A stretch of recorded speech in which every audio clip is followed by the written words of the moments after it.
하나님께서 우리를 부르십니다. 이제 마음과 뜻과 정성을 모아 살아계신 하나님께 나아가겠습니다. 함께 기도드립니다.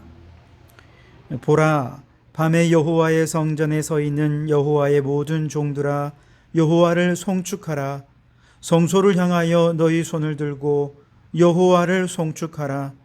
천지를 지으신 여호와께서 시온에서 내게 복을 주실지어다. 하나님은 영이시니 예배하는 자가 영과 진리로 예배할지니라. 아멘. 지난 한 주간도 영적 전쟁에 함께 하신 하나님, 모든 인생의 승리가 예배의 승리에 있음을 믿고 오늘도 예배의 자리에 나오도록 발걸음을 인도해 주시니 감사합니다. 손을 들고 복을 구하며 예배하는 이 시간, 하늘의 복으로 충만하게 하여 주시옵소서.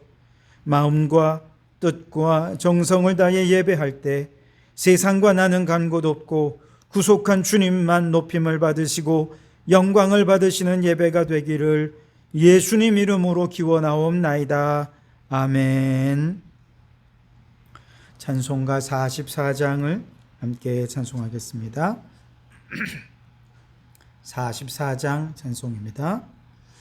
지난 일의 동안에 예수 인도했으니 주의 전에 모여서 감사 찬송합니다.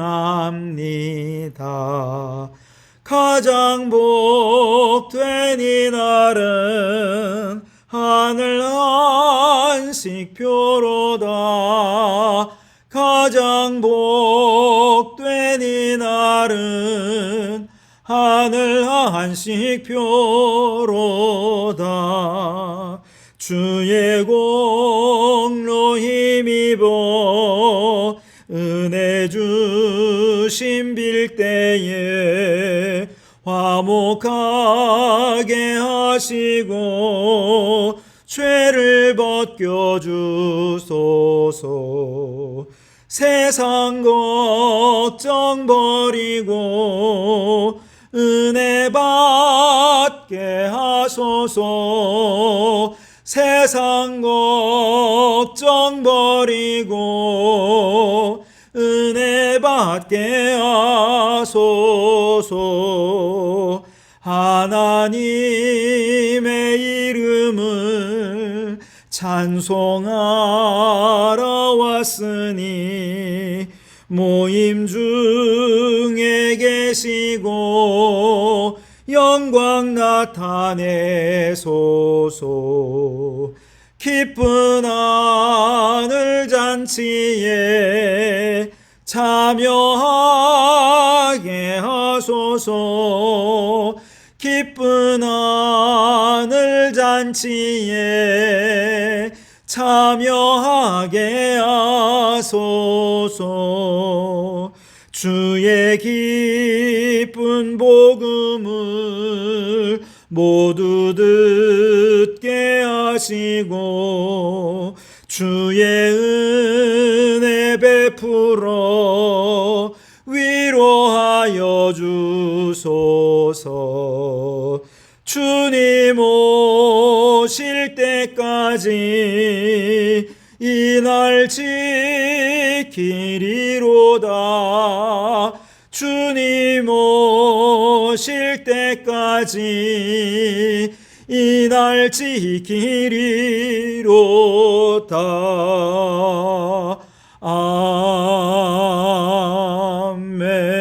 아멘. 성시교독은 교독문 15번, 시편 27편을 교독하겠습니다. 교독문 15번, 시편 27편 말씀입니다. 여호와는 나의 빛이요 나의 구원이시니 내가 누구를 두려워하리요. 여호와는 내 생명의 능력이시니 내가 누구를 무서워하리요.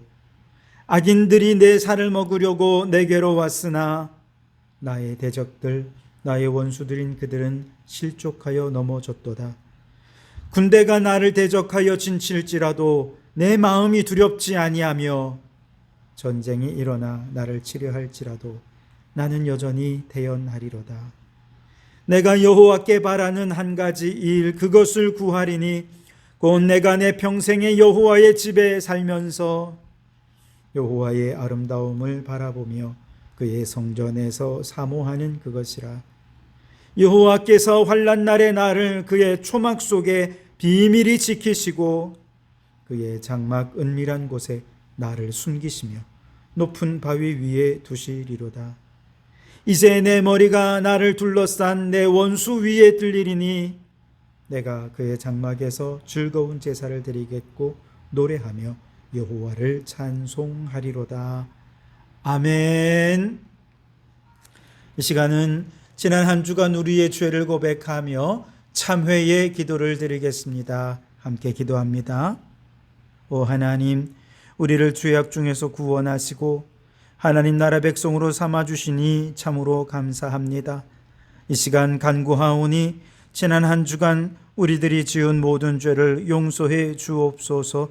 음행과 더러운 것과 호색과 우상 숭배와 주술과 원수 맺는 것과 분쟁과 시기와 분냄과 당 짓는 것과 분열함과 이단과 투기와 술 취함과 방탕함, 이 모든 것은 육체의 일입니다. 주님, 지난 한 주간 이와 같이 육체의 일을 하느라 하나님 앞에 죄를 범했던 우리의 모든 죄를 용서하여 주시옵소서. 우리 주님께서는 이 모든 것은 육체의 더러운 것이요 또 그 같은 일을 행하는 자는 하나님의 나라를 유업으로 받을 수 없다 하셨으나 저희는 하나님을 두려워함도 없이 이 모든 악한 일을 행하며 살았던 죄인임을 고백하오니 주여 용서하여 주옵소서.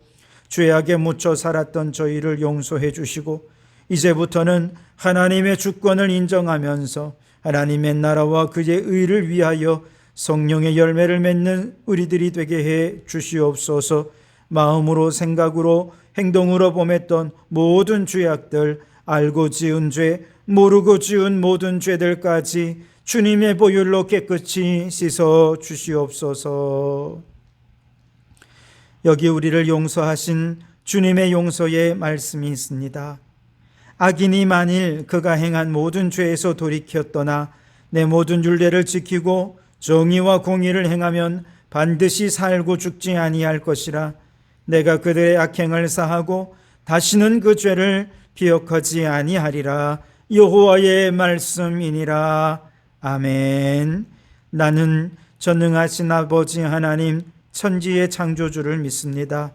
나는 그의 유일하신 아들 우리 주 예수 그리스도를 믿습니다. 그는 성령으로 잉태되어 동정녀 마리아에게서 나시고 본디오 빌라도에게 고난을 받아 십자가에 못 박혀 죽으시고 장사된 지 사흘 만에 죽은 자 가운데서 다시 살아나셨으며 하늘에 오르시어 전능하신 아버지 하나님 우편에 앉아 계시다가 거기로부터 살아있는 자와 죽은 자를 심판하러 오십니다. 나는 성령을 믿으며 거룩한 공교회와 성도의 교제와 죄를 용서받는 것과 몸의 부활과 영생을 믿습니다. 아멘. 찬송가 491장을 함께 찬송하시겠습니다. 491장 찬송입니다. 저 높은 곳을 향하여 날마다 나아갑니다. 내 뜻과 정성 모아서 날마다 기도합니다. 내 주여 내 맘 붙드사 그곳에 있게 하소서. 그곳은 빛과 사랑이 언제나 넘치옵니다. 괴로움과 죄가 있는 곳 나 비록 여기 살아도 빛나고 높은 저곳을 날마다 바라봅니다. 내 주여 내 맘 붙드사 그곳에 있게 하소서. 그곳은 빛과 사랑이 언제나 넘치옵니다. 의심의 안개 거치고 근심의 구름 없는 곳, 기쁘고 참된 평화가 거기만 있사옵니다. 내 주여 내 맘 붙드사 그곳에 있게 하소서. 그곳은 빛과 사랑이 언제나 넘치옵니다. 험하고 높은 이 길을 싸우며 나아갑니다. 다시금 기도하오니 내 주여 인도하소서. 내 주여 내 맘 붙드사 그곳에 있게 하소서. 그곳은 빛과 사랑이 언제나 넘치옵니다. 내 주를 따라 올라가 저 높은 곳에 우뚝 서 영원한 복락 누리며 즐거운 노래 부르리. 내 주여 내 맘 붙드사 그곳에 있게 하소서. 그곳은 빛과 사랑이 언제나 넘치옵니다. 아멘. 이 시간 통성으로 공동기도문을 함께 기도하면서 주님 앞에 나아가도록 하겠습니다. 우리 주님 한번 부르짖어 함께 기도하시겠습니다. 주여, 대한민국을 위하여 기도합니다. 주님, 이 나라의 모든 마을마다 지역 주민들이 중심이 되어 탄소 중립을 위해 실천하는 운동이 일어나게 하시고 구체적 효과가 나타나게 하소서. 위드 코로나 시대를 잘 준비하고 국민들이 협력하여 변화된 시대에 맞는 새로운 생활 습관을 익히고 실천하여 성공적으로 위드 코로나 시대를 정착시키게 하소서. 한국교회를 위하여 기도합니다. 주님, 우리나라는 기후악당 국가라는 별명이 붙을 만큼 기후위기에 둔감합니다. 한국교회가 먼저 인간이 피조세계의 범한 죄를 회개하게 하시고 생태적 회심을 경험하게 하옵소서. 구원받은 성도들이 먼저 가정과 교회와 사회 속에 거룩한 생태 공동체를 이루어서 이 시대의 생명의 일꾼으로 쓰임받게 하소서. 성도교회를 위하여 기도합니다. 주님, 우리 성도교회에서 자라는 자녀들이 인본주의와 무신론의 가치가 가져온 기후 종말의 위기를 깨닫고 신본주의적 가치관으로 변화되어 모든 생명을 사랑하는 자녀가 되게 하소서.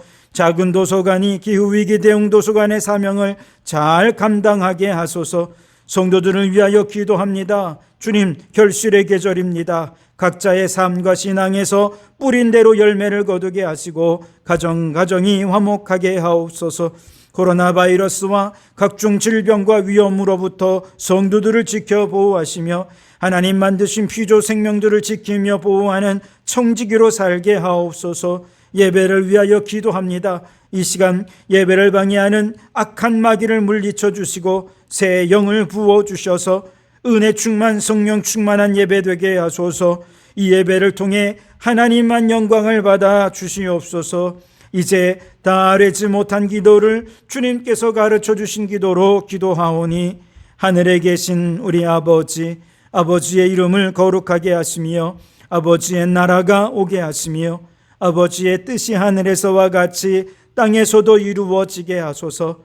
오늘 우리에게 일용할 양식을 주시고 우리가 우리에게 잘못한 사람을 용서하여 준 것 같이 우리 죄를 용서하여 주시고 우리를 시험에 빠지지 않게 하시고 악에서 구하소서.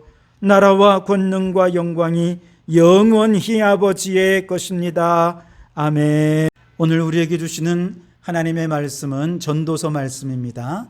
전도서 1장 2절 말씀, 그리고 12장 8절에서 14절까지의 말씀을 함께 읽겠습니다. 먼저 전도서 1장 2절 말씀입니다. 전도자가 이르되 헛되고 헛되며 헛되고 헛되니 모든 것이 헛되도다. 아멘. 이어서 12장 8절에서 마지막 14절 말씀 함께 읽습니다. 전도자가 이르되 헛되고 헛되도다. 모든 것이 헛되도다. 전도자는 지혜자이어서 여전히 백성에게 지식을 가르쳤고 또 깊이 생각하고 연구하여 잠언을 많이 지었으며 전도자는 힘써 아름다운 말을 구하였나니 진리의 말씀들을 정직하게 기록하였느니라. 지혜자들의 말씀들은 찌르는 채찍들 같고 회중의 스승들의 말씀들은 잘 박힌 못 같으니 다 한 목자가 주신 바이니라. 내 아들아, 또 이것들로부터 경계를 받으라. 많은 책들을 짓는 것은 끝이 없고 많이 공부하는 것은 몸을 피곤하게 하느니라. 일의 결국을 다 들었으니 하나님을 경외하고 그의 명령들을 지킬지어다. 이것이 모든 사람의 본분이니라. 하나님은 모든 행위와 모든 은밀한 일을 선악간에 심판하시리라. 아멘. 오늘은 이 말씀을 통해서 인생은 헤벨이다라고 하는 주제로 함께 말씀을 나누고자 합니다. 자, 어제는 한글날이었죠. 세종대왕께서 창제하신 한글은 세계 어디를 내놓아도 정말 자랑할 수 있는 아름다운 우리나라의 귀한 유산이지요. 우리는 잘 부를 일은 없지만 한글날 노래가 있습니다. 그 가사를 국어학자 최현배 선생이 쓰셨는데 1절에 보면 한글은 문화의 터전이라 그렇게 얘기를 했습니다. 2절 가사에 보면 한글은 민주의 근본이라 이렇게 표현을 했고요. 3절에는 생활의 무기라 그렇게 얘기를 했습니다. 그러면서 마지막에서는 이 글로 이 나라의 힘을 기르자 그렇게 얘기를 했습니다. 한글이 가진 문화적, 정치적 또 생활사적인 의미를 함축하면서 글이 우리의 이 나라의 힘이다라고 하는 것을 강조한 것이죠. 세종대왕님은 한글 창제뿐 아니라 다양한 분야에서도 탁월한 업적을 남겼죠. 우리나라 풍토에 꼭 맞는 농사법을 개량해서 농사직설이라고 하는 책을 백성들에게 만들어서 공급했고요. 군사적으로는 이제 남으로는 이종무에게 대마도를 정벌 하도록 명령을 했고, 또 북쪽에는 4군 6진을 이제 건설해서 개척해서 두만강까지 영토를 확장하게 됩니다. 또 총통, 신기전, 화차 같은 각종 화약 무기를 대대적으로 개량했고요. 집현전을 통해서 정책과 학문 연구에 힘썼고, 또한 역사적으로는 고려사를 편찬했고, 음악에서는 박연을 통해서 음악 이론을 정리하고 새로운 악기를 연구하도록 했습니다. 장영실을 통해서 해시계, 앙부일구, 또 물시계, 작용루 같은 정말 많은 발명품들을 발명한 것도 너무 유명하죠. 또 워낙 온천을 좋아했던 세종대왕은 오늘날의 찜질방을 발명한 왕이기도 합니다. 한마디로 세종대왕은 모든 학문, 모든 분야에 손대지 않은 분야가 없을 정도로 아주 모든 영역에서 탁월한 일을 했죠. 그래서 조선이라는 나라의 수준을 한층 업그레이드한, 한꺼번에 업그레이드한 그런 왕이었다라고 해도 과언이 아닐 것입니다. 그만큼 참 놀라운 지혜를 가진 사람이었죠. 이처럼 귀한 지혜로운 왕을 우리나라에 주신 하나님께 참으로 감사하지 않을 수가 없습니다. 그런데 우리나라의 세종대왕에 비견될 만큼, 아니 그 이상 위대한 지혜자가 있죠. 바로 솔로몬 왕입니다. 오늘 우리가 읽은 전도서 1장 1절에 보면 다윗의 아들 예루살렘 왕 전도자의 말씀이라 그랬죠. 여기서 전도자라고 하면 히브리어로 고헬렛이라고 하는데요. 이 말은 사람들을 모아서 가르치는 자라는 뜻이 있습니다. 무엇을 가르칩니까? 하늘과 땅의 모든 이치를 가르치는 것이죠. 이처럼 하늘과 땅의 모든 이치를 알고 사람들, 다윗의 아들로서 예루살렘 왕이 된 지혜자가 누구냐? 바로 솔로몬밖에 더 있겠습니까? 그래서 전도서의 저자는 솔로몬입니다. 솔로몬은 왕이 될 때부터 하나님께로부터 전무후무한 지혜를 받지 않았습니까? 열왕기상 4장에 보시면 솔로몬은 잠언 3천을 노래했고 또 노래가서 1005편을 썼고 인문학뿐만 아니라 동물학, 식물학, 자연 모든 분야에서 아주 깊이 있게 탐구를 하게 됩니다. 오늘 전도서 1장 13절에 보면 그는 하늘 아래에서 행하는 모든 일을 연구하며 살펴보았다 그랬어요. 책상머리에 앉아서 그냥 생각으로만 공부한 게 아니라 실제로 들로 산으로 다니면서 동물들과 부딪히고 식물들을 만져보면서 온 몸으로 체험하고 경험하면서 모든 지혜들을 익혀낸 것이죠. 그의 지혜가 얼마나 뛰어났던지 스바 여왕을 비롯한 수많은 지도자들이 솔로몬에게 와서 그 지혜를 배우고자 할 정도였습니다. 자, 그렇다면 이처럼 하나님께로부터 지혜를 얻어서 세상의 모든 이치를 그것도 온 몸으로 경험하고 체험하면서 익힌 결과 그가 얻어낸 솔로몬의 가르침의 핵심, 그의 지혜의 핵심 주제가 뭐냐? 바로 오늘 전도서 1장 2절 전도자가 이르되 헛되고 헛되며 헛되고 헛되니 모든 것이 헛되도다. 그리고 또한 전도서 마지막 12장 8절에도 전도자가 이르되 헛되고 헛되도다 모든 것이 헛되도다 그렇게 말씀을 하시죠.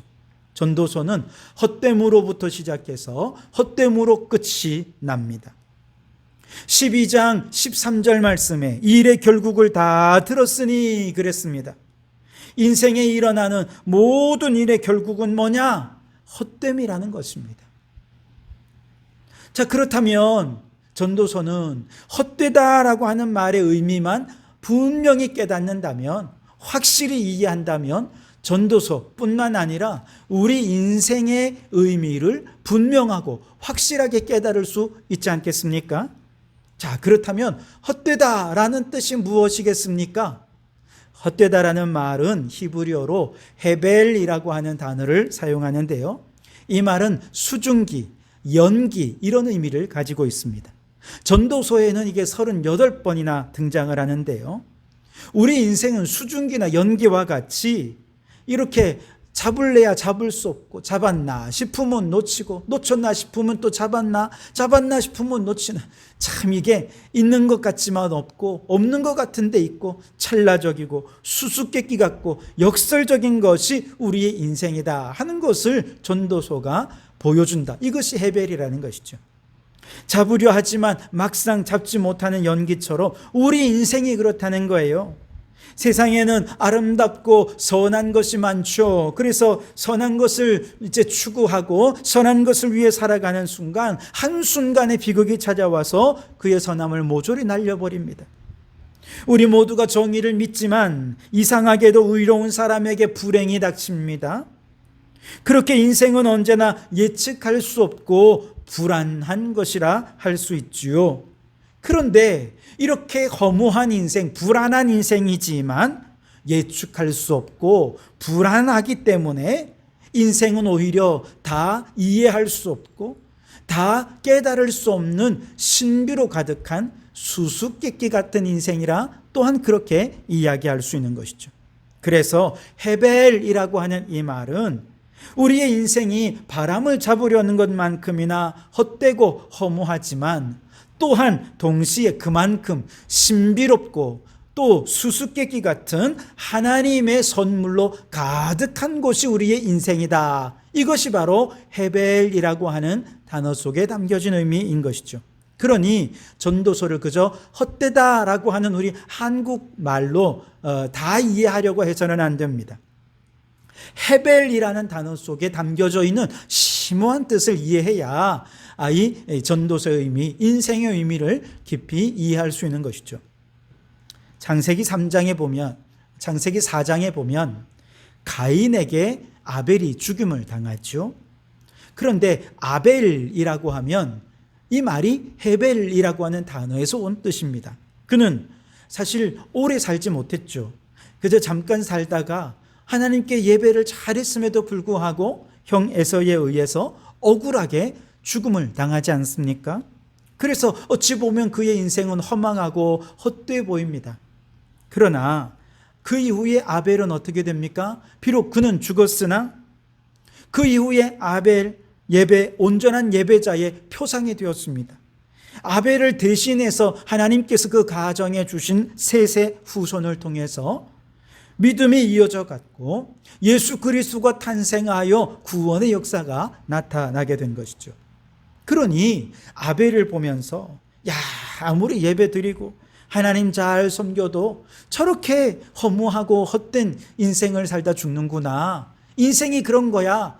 이렇게만 해석해서는 안 되고요.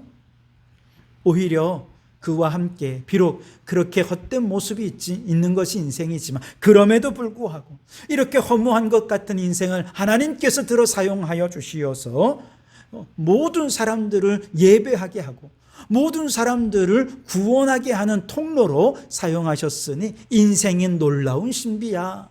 놀라운 역설로 가득 차 있어. 그렇게 믿음으로 고백한다면 우리 인생은 지금 허망하다고 해서 끝까지 허망한 것이 아니에요.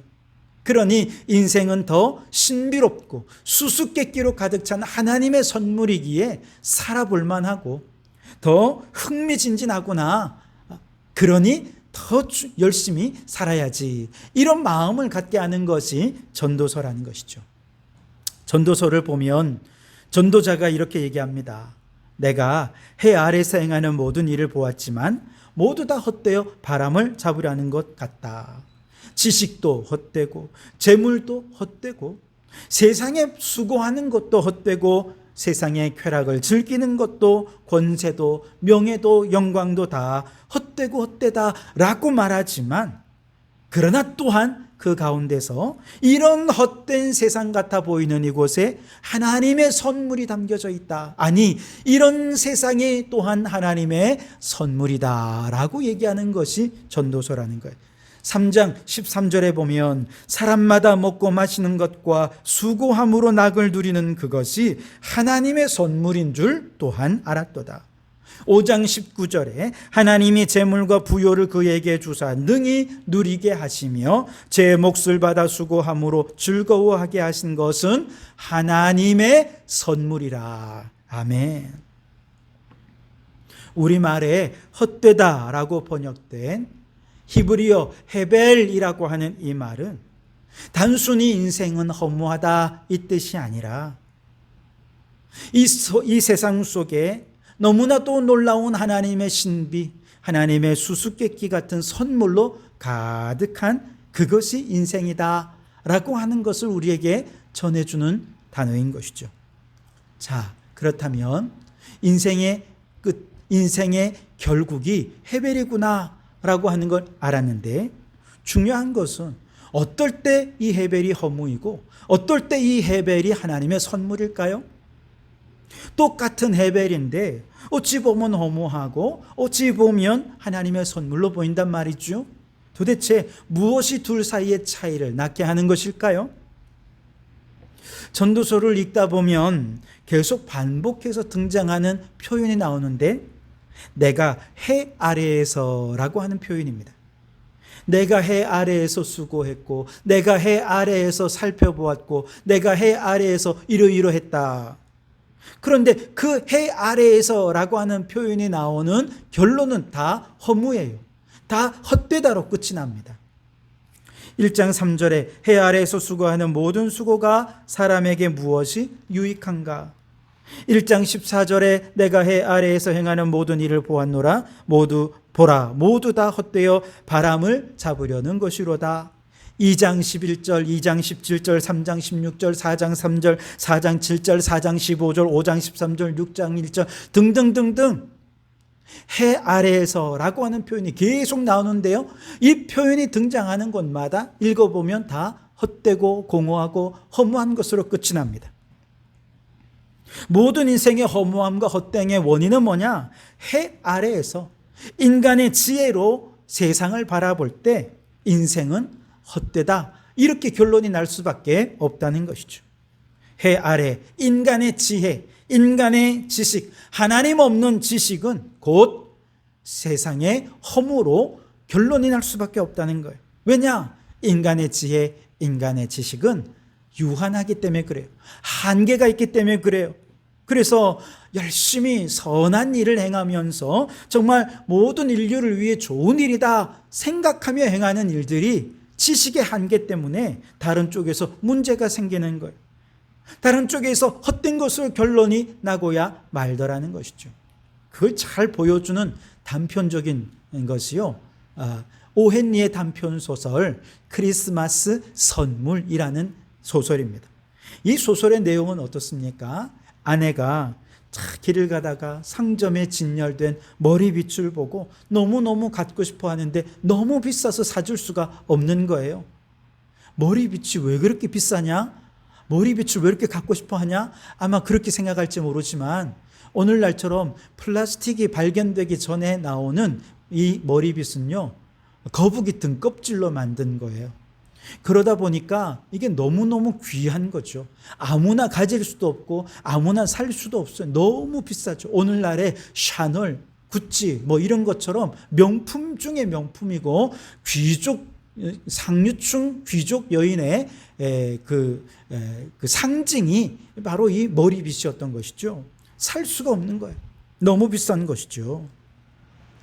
남편은 그래서 그 아내를 위해서 돈을 모으고 크리스마스 날 전에 이제 그래도 돈을 다 모을 수가 없잖아요. 그래서 이제 집에 가보로 내려오던 아주 귀중한 시계가 있었는데 그 시계를 전당포에 맡기고 돈을 빌려서 그곳으로 그 빚을 사서 아내에게 크리스마스 선물을 줘요. 그런데 그 선물을 받은 아내가 깜짝 놀랍니다. 그리고 놀라는 그녀의 머리 위에는 수건이 덮여져 있는 거예요. 수건을 벗겨보니 머리가 잘려져 있어. 알고 보니 그녀는 크리스마스 선물을 무엇으로 준비했느냐? 남편이 시계가 있는데 시계 줄이 없어서 제대로 차지 못하는 걸 안타까워하면서 크리스마스 선물로 머리를 잘라서 시계 줄을 사준 거예요. 서로를 위해서 사준 선물이 서로에게 의미가 없는 것이 되고 말지 않았습니까? 허무한 결론이 난 것이죠. 오늘날 인간의 지식이 그렇다는 것입니다. 인간의 지혜와 지식으로 행하는 일들이 인간을 위해 좋은 일이라고 생각하며 산 일이지만 인간의 지식과 지혜가 유한하기 때문에 그 결과는 허무하고 헛되고 무의미한 것으로 결론이 날 수밖에 없다는 것입니다. 머리빗 이야기가 나와서 그런데요. 처음에 플라스틱이 발명되었을 때 사람들은 이것을 신의 물질이라 그랬습니다. 당시 상류층들에게는 당구가 아주 인기 스포츠였는데요. 당구공은 코끼리 상아로 만들었습니다. 그런데 당구의 인기가 높아지고 또 당구하는 인구가 늘어나면 늘어날수록 코끼리 상아가 더 많이 필요하기 때문에 코끼리를 더 많이 죽여야 했던 것이죠. 그래서 코끼리가 멸종 위기에까지 놓이게 됩니다. 그래서 이 당구공을 만들던 제작자가 사람들에게 상금을 내걸어서 당구공을 대체할 수 있는 물질을 발명해 오시오. 그래서 만들어진 것이 플라스틱 당구공입니다. 플라스틱으로 당구공을 만들게 되면서 코끼리를 멸종 위기에서 구하게 되었고요.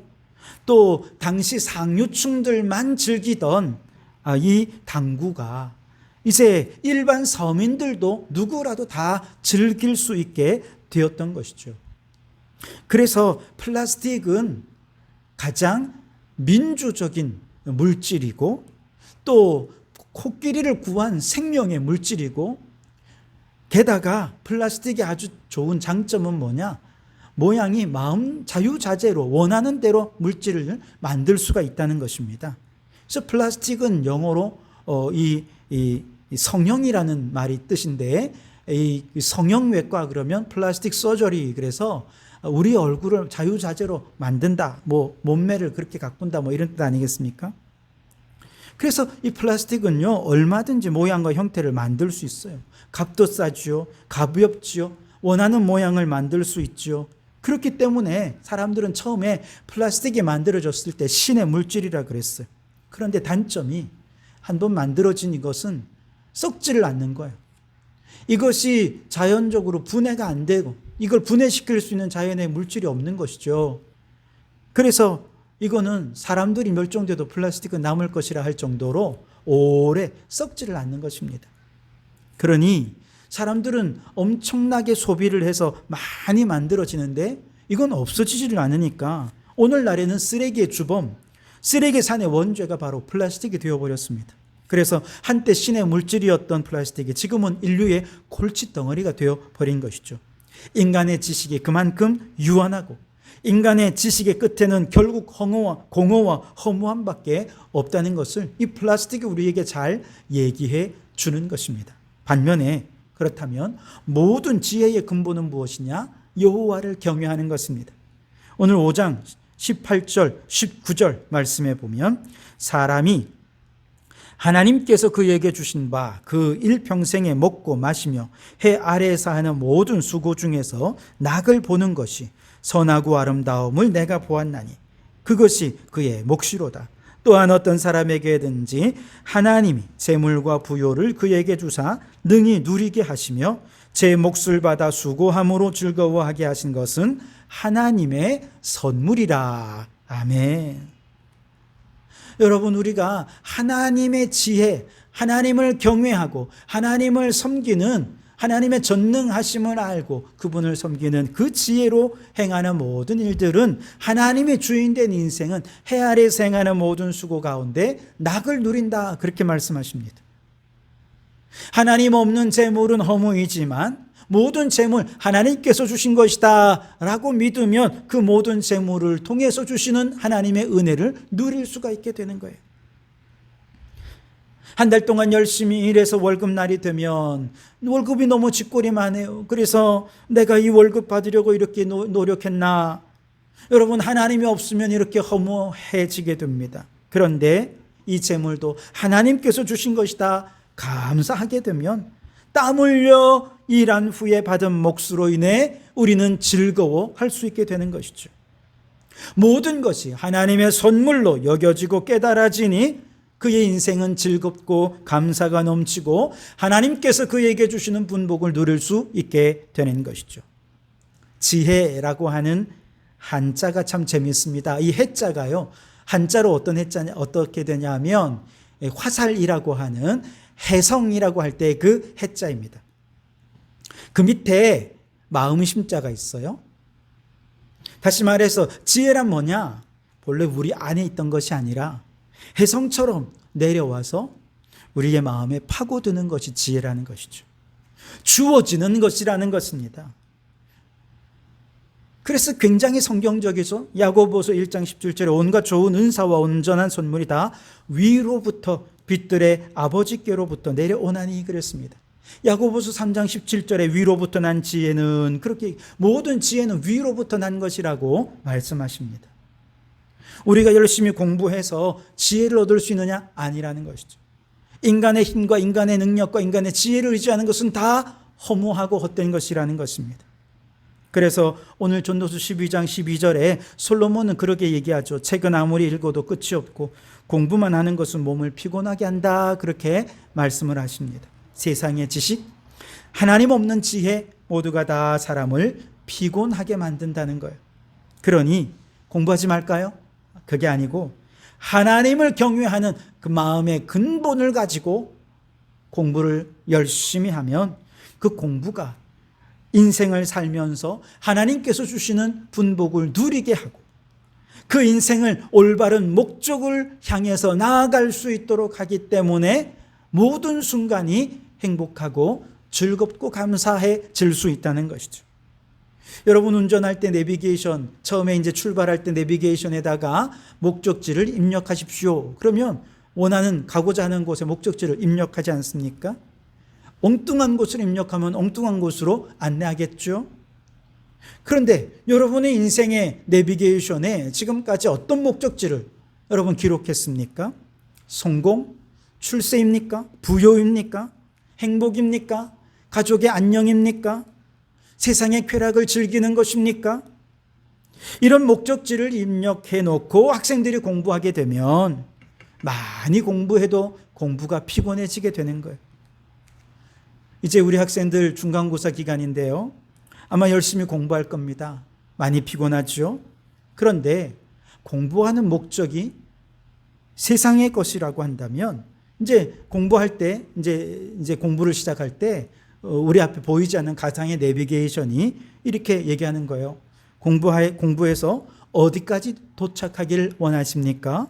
목적지를 입력해 주세요. 라고 할 때 어떤 항목을 거기에 기록하겠습니까?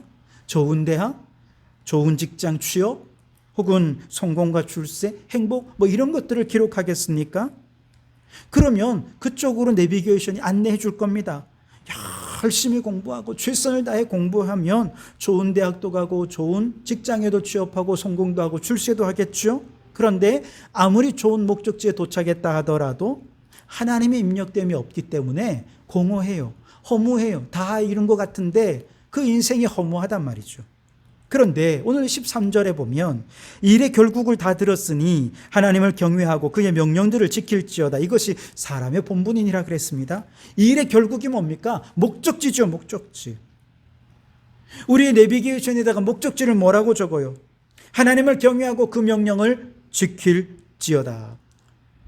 이것이 우리의 목적지로 입력되면 그 목적을 가지고 공부하면 공부하는 게 피곤치가 않다는 것. 최송봉이란 친구가 있습니다. 어려서부터 버림받았고 5살 때부터 껌파리에 사탕 팔고 그러면서 잠은 아무데서나 자고 여기서 맞고 저기서 맞고 평생을 그렇게 두드려 맞고 말이죠. 공중 화장실에서 씻으면서 그렇게 삽니다. 그러다가 우연히 성악하는 사람을 보면서 매료가 되어서 성악을 하기로 마음을 먹습니다. 그래서 뭐 공개적으로 무료로 레슨을 한다. 그러면 어디든지 거기 가가지고 레슨을 받고요. 그러다가 파페라 가수인 박종소라는 분을 만나서 그분을 통해서 예수님도 믿게 되고 제대로 된 사랑을 받으면서 초등학교, 중학교 검정고시로 마치고 예술고등학교에 진학을 하게 됩니다. 입학을 했습니다. 그런데 학교 생활을 해본 적이 없잖아요. 사람들과 교제해 본 적이 없잖아요. 그러니까 자꾸 아이들과 부딪히게 되고 관계가 너무 어려워서 결국 학교 생활을 못하고 자퇴해 버렸습니다. 그러다가 이제 그 코리안 갓 탤런트라는 데 나와서 이 아이의 사연이 알려지면서 아주 유명해지게 되었고 이후에 뭐 어떻게 공부를 했는지 잘 모르겠습니다만 이렇게 최근의 소식을 들어보니까 그만 이 친구가 암투병중에 있다 하는 소식을 듣게 되었습니다. 이 친구를 보면서 그런 생각이 들었어요. 공부는 머리만 좋아서 할 수 있는 게 아니구나. 부모님이 뒷받침해 주어야죠. 친구들과 교제를 할 수 있는 사회성이 갖춰줘야죠. 자신의 꿈과 비전이 있어야죠. 이런 것들이 다 어우러져야 학교 생활이 즐겁고 행복해져요. 그러니 여러분이 학교 다니는 것이 다 하나님의 선물이라는 것을 깨달을 수 있길 바랍니다. 직장 생활도 돈 버는 것이 목적이 되면 피곤합니다. 그러나 하나님이 목적이 되면 직장 생활이 하나님의 선물임을 깨닫고 감사한 마음으로 직장 생활을 할 수 있게 돼요. 예배 드리는 것도 종교의식으로 행하는 것이 목적이 되면 예배가 피곤해집니다. 교회 오는 것 귀찮아져요. 그러나 하나님을 경외하고 그 말씀을 지키는 것이 목적이 되면 예배 자체가 하나님의 선물임을 깨닫고 예배 드림이 우리의 기쁨이 되는 것이죠. 집안일도 아이들 돌보는 것도 이 세상 모든 인생사가 인간의 지혜와 인간의 지식과 인간의 목적을 따르면 피곤해지는 일들입니다. 공허해집니다. 그러나 하나님을 경외하고 그 말씀을 순종하는 것이 목적이 되면 모든 일상이 하나님의 선물로 느껴지게 된다는 것이죠. 그리고 그것이 사람의 본분이라는 거예요. 사람의 본분이 무엇입니까? 사람이 사람답게 사는 비결이란 뜻 아니겠습니까? 어떻게 사는 것이 사람답게 사는 것입니까? 아무리 세상에서 잘 살고 모든 것이 갖춰진 곳에서 매일매일 파티하며 살아간다 해도 하나님 없는 사람, 하나님을 경외할 줄 모르는 사람, 사람답게 사는 게 아니에요. 공허합니다. 허무합니다. 그러나 아무리 가난하고 열악한 환경에서 산다 해도 매일 모든 삶을 하나님이 주시는 선물로 느끼고 하나님을 경외하며 말씀에 순종하려는 태도로 하루하루를 살아간다면 그 사람의 인생이 진짜 사람답게 살아가는 것이고 그렇게 사람답게 살아가는 인생이 행복할 수 있게 되는 것이죠. 그러므로 여러분, 인생의 결국은 헤벨입니다. 하나님이 없으면 허무해요. 그러나 하나님을 경외하면 하나님의 선물이 우리의 인생이라는 것입니다. 그렇다면 한 번 사는 인생 어떻게 사시겠습니까? 하나님을 경외하고 그 말씀에 순종하라. 이것을 인생의 목적이라 내비게이션에 입력하고 살아서 인간답게 사람답게 멋지게 살아가면서 하나님께 영광을 돌려드리는 우리 모든 성도들이 다 되실 수 있기를 주님의 이름으로 축원합니다. 기도하시겠습니다. 오 하나님, 허무한 인생 속에 하나님의 선물을 숨겨두신 하나님의 놀라운 지혜에 감탄합니다. 해 아래 세상의 지혜로 피곤한 인생을 살지 않게 하시고 하나님의 지혜로 하나님을 경외하고 말씀에 순종하려는 목적지를 향해 날마다 사람답게 사람의 본분에 합당한 삶을 살아가며 행복한 삶을 살게 해 주시옵소서. 예수님 이름으로 기도하옵나이다. 아멘. 찬송가 288장 1절과 3절을 찬송하시면서 준비한 예물을 드리시겠습니다. 함께 찬송합니다.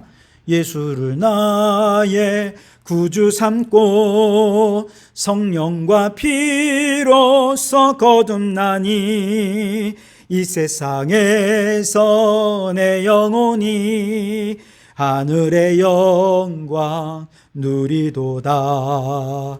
이것이 나의 간증이요 이것이 나의 찬송일세. 나 사는 동안 끊임없이 구주를 찬송하리로다. 주 안에 기쁨 누림으로 마음의 풍랑이 잔잔하니 세상과 나는 간 곳 없고 구속한 주만 보이도다. 이것이 나의 간증이요 이것이 나의 찬송일세. 나 사는 동안 끊임없이 구주를 찬송하리로다.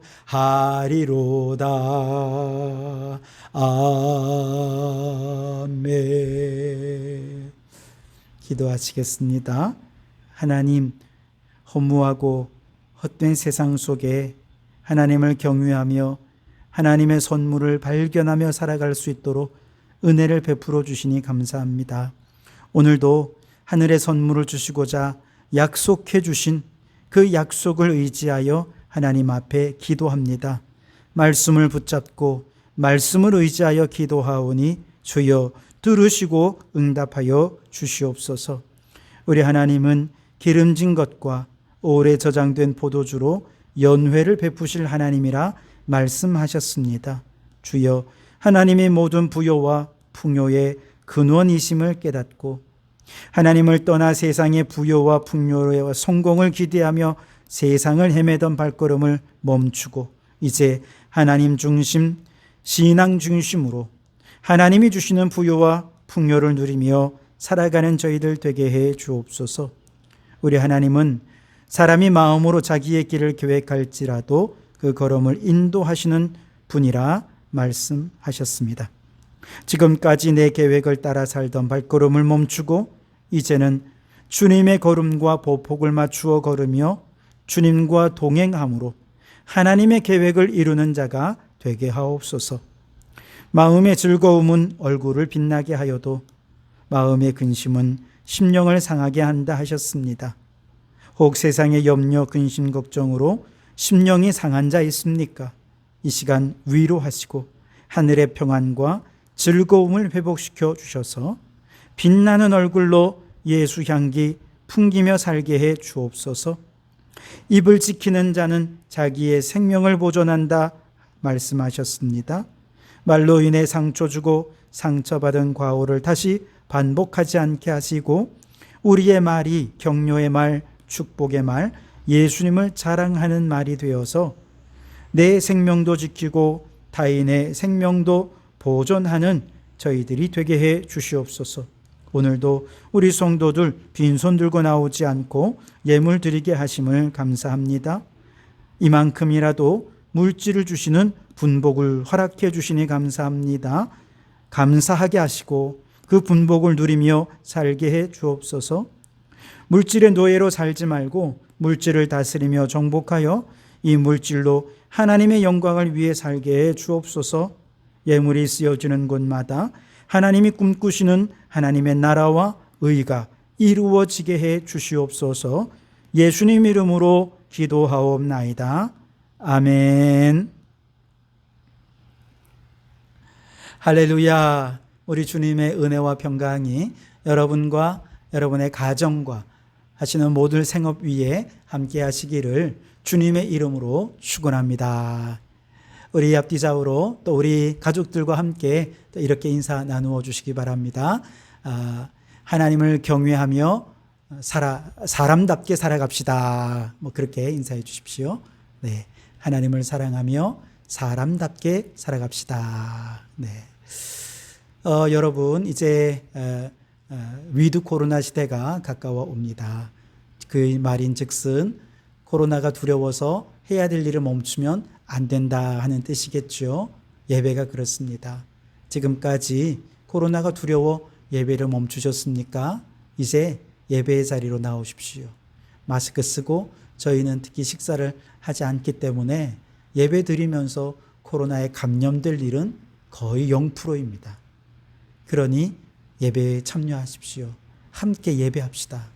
예배하며 잃어버린 믿음도 회복하고 예배의 승리가 인생의 승리가 될 수 있도록 여러분 예배에 힘써 주시기를 바라겠습니다.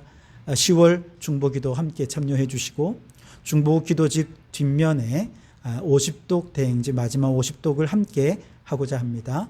함께 참여하기 원하는 부분에 체크하셔서 꼭 제출해 주시기를 부탁을 드리겠습니다. 그래서 12월 중순까지 함께 마무리해서 올 한 해에 50독 대행진을 마무리하도록 그렇게 하겠습니다.